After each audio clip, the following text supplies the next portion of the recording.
Les matériaux composites ils prennent de plus en plus d'envergure dans l'industrie aérospatiale. Notamment, on les utilise pour fabriquer des grandes infrastructures. Aujourd'hui, la nécessité de fabriquer des structures plus légères, plus performantes, afin de réduire leur consommation, ça nous amène à l'intérêt d'utiliser les matériaux composites même dans les moteurs aérospatiaux. Par exemple, Safran et General Electric travaillent aujourd'hui à développer les nouveaux moteurs LEAP-X, qui est les turboréacteurs du futur, dans lesquels on utilise de nouveaux matériaux composites tridimensionnels. Un autre exemple, c'est Heracles, qui fabrique des moteurs aérospatiaux pour le lanceur Vega, c'est un nouveau lanceur européen.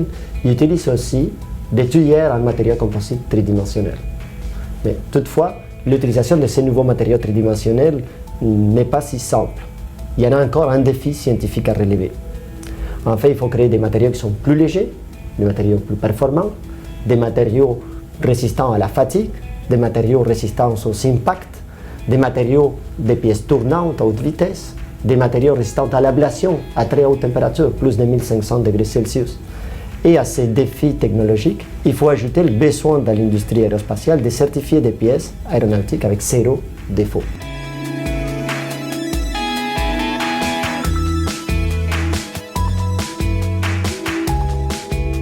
Un aspect important des projets de la chaire, c'est de couvrir l'ensemble des développements scientifiques et technologiques pour répondre à ces besoins de l'industrie aérospatiale. En fait, on travaille dès la création des nanomatériaux composites avec des renforts tridimensionnels jusqu'à la mise en forme avec des procédés de transformation originaux de l'école polytechnique et on met ensemble à la fin des grandes infrastructures aérospatiales dans un nouveau laboratoire d'échelle industrielle.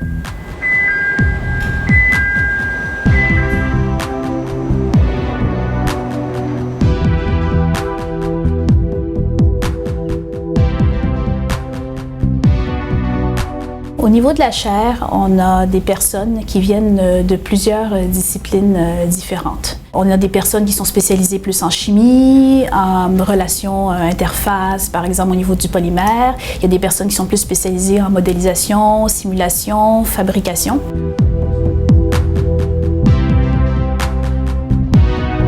Donc tout ça, ça nous permet justement d'optimiser le cycle de fabrication et de pouvoir bien comprendre toutes les propriétés des matériaux. Et grâce à cela, par la suite, on est capable de passer à la fabrication de pièces de grande dimension.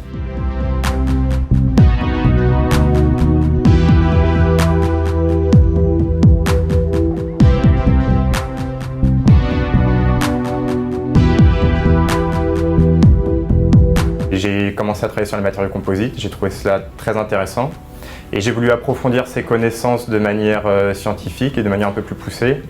En venant au Canada, j'ai eu l'opportunité de rencontrer le professeur Ruiz et d'intégrer la chaire. C'était pour moi l'occasion justement de développer les connaissances et de développer les expertises dont j'avais besoin pour aller plus loin dans mes projets professionnels.